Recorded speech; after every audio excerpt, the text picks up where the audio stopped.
Well, good morning, everyone, and happy Tuesday or Christmas Eve, as we like to call it here at News 5. Thank you so much for joining me for News 5 now at 8:05. I'm Shamani Baker. We've got a lot to cover today, so we're going to get right into it. Stick with us for News 5 now. Brought to you by Green and Phillips Injury Lawyers, covering news from your neighborhood and around the world. News 5 Now starts right now. Well, as always, we're going to bring you our big stories this Tuesday morning. Number 5, San Francisco, California is still lying in the dark after 48 hours without power to the city. The outage was caused by a fire sparked at a substation.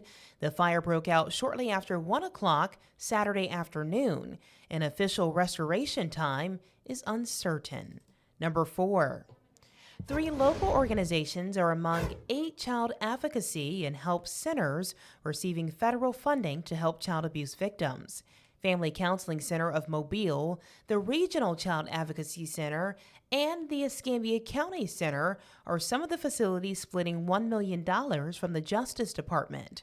The Family Counseling Center, which helps children in Mobile County, is getting more than $283,000, while the Regional Child Advocacy Center is getting more than $74,000, and the Escambia County Center is receiving more than $54,000.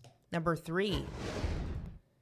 A new hurricane-fortified Habitat for Humanity neighborhood is being built. The lieutenant governor toured the homes in Brandon, Florida, as lawmakers are seeking to invest in affordable housing in the upcoming legislative session.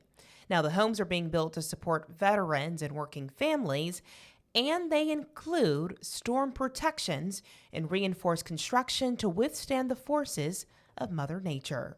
Number 2. The search has been suspended for 2 fishermen missing off the coast of Fort Myers since Friday.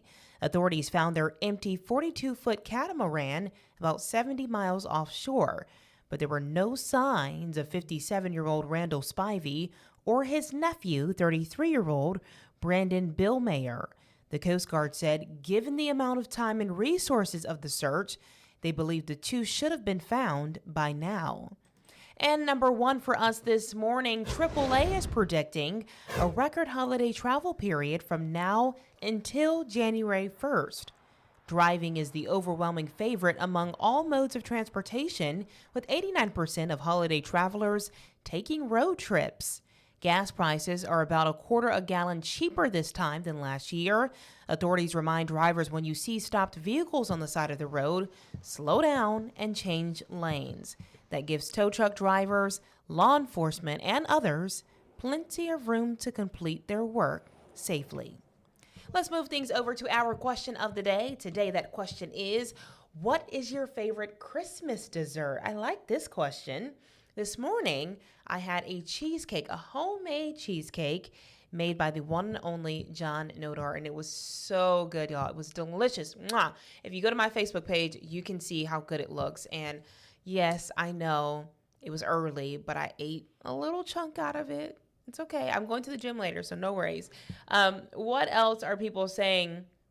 Red velvet cake. Always have to have red velvet cake. Caramel cake. I haven't had a caramel cake ever, I don't think. Lemon squares. Creme brulee. Sweet potato pie, a must. Banana pudding, a must. Peach cobbler, again, a must. I love all of these. Pecan pie. There's so many to choose from, you can't really pick. I see carrot cake, apple pie. I love a good apple pie. Cherry pie. I've never been a fan of cherry pie or coconut cake, but there you have it. Pound cake is a good one, though. I love pound cake. Oh, my gosh. Stop it, guys. You guys are so funny. Butternut cake, chocolate cream pie, Watergate salad.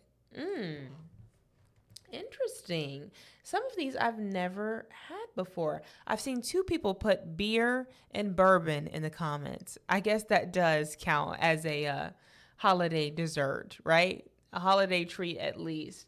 We want to hear from you, though. If you're watching us live, what is your favorite Christmas dessert? We want to hear from you. I don't really think there's any dessert specific to Christmas. You know, like Thanksgiving. I feel like when I think of Thanksgiving, I think of sweet potato pie. I think of pumpkin pie. I think of pecan pie.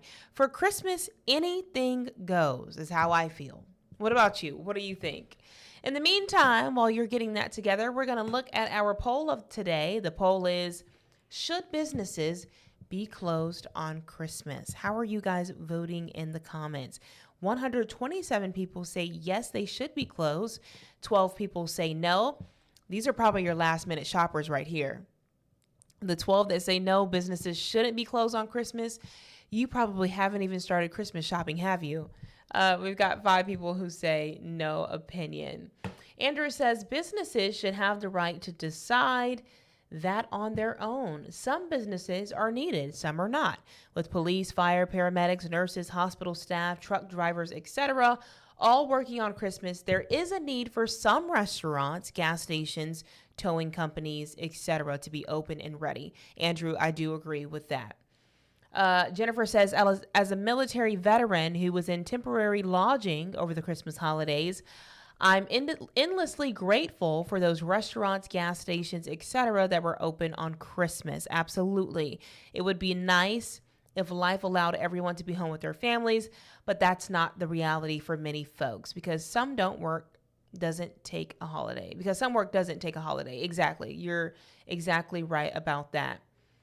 Don says it just depends. Sometimes there are employees who want to work on Christmas Day for one reason or another. I don't think anyone should be forced to work, but if a business has enough employees who actually want to work, why not open? That's fair. Aaron says, yes, they should. They have known for weeks when Christmas comes. The only ones exempt are members of the armed forces. I'm sure family and friends will understand. Christmas is closed. Yes, if it is not a necessary business, they should close. I agree with that. Jennifer says, WKRG, those who are insisting on yes clearly do not know or care about military and their families, first responders, those who don't celebrate Christmas, those who don't have family and friends. I think that is a good point. There are a lot of folks who obviously have to work, or to the young lady's post who made this is, some people don't celebrate Christmas or they don't have family and friends who they can spend Christmas with. And so those folks still need to eat. They still need to get gas and all those other things. And so I hate for anybody who, doesn't want to work on Christmas and has to, but we certainly thank you for your effort, your service, because somebody out there needs it. Thank y'all so much for joining me for the Facebook live stream. Make sure you head over to our Facebook page if you haven't already. Like and subscribe to the page. I feel like at this point, if you're watching me live, I hope you've already done that. But if not, I won't judge you. Just go ahead and do that now. You can also chime in on those questions and polls of the day, and we'll share some of your responses right here on News 5 Now. Thank y'all, folks. Happy Christmas Eve. Is that what we're calling it? Merry Christmas Eve is what we're saying. Happy holidays. I will see you back here tomorrow, and have a great day. Bye, y'all. Covering news from your neighborhood and around the world. You are watching News 5 Now, brought to you by Green & Phillips Injury Lawyers.